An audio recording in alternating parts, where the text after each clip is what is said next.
Kumusta? This is your Simply Winner and welcome back to my YouTube channel. So today, mag long term review tayo. Ito, slider piece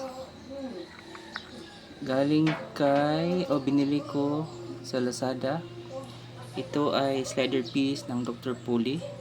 Ito was installed on May 20, 2024. So anong year na tayo is 2026. So 2026 of May, and so more than ilang taon na ba, 25, 26 o 2 taon na, and ito pa rin yung tsura ni Dr. Puli. And may nagtatanong kasi kung okay pa ba ang Dr. Puli na slider piece after this year. 2 years na nagamit ko. So, ito pa rin. Maganda pa rin. Maganda pa sa stocks ng Puli ng Honda PCX. Tingnan nyo. Maganda pa rin. And so wala siyang masyadong nakain dito.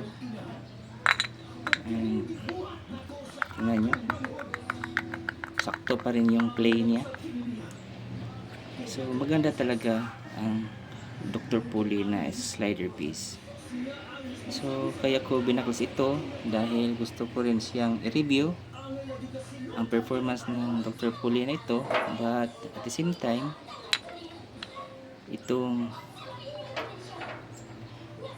bola nito is hindi na maganda.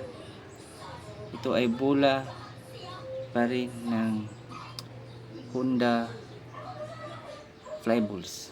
So genuine Honda Flyballs. So papalitan natin to dahil pangit na. And yung dati kong bola is maganda pa ang itsura. So ito yung mga bola niya dati. So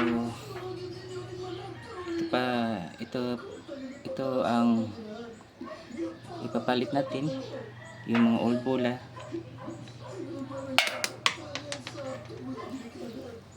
Dahil itong bola nito is masyado ng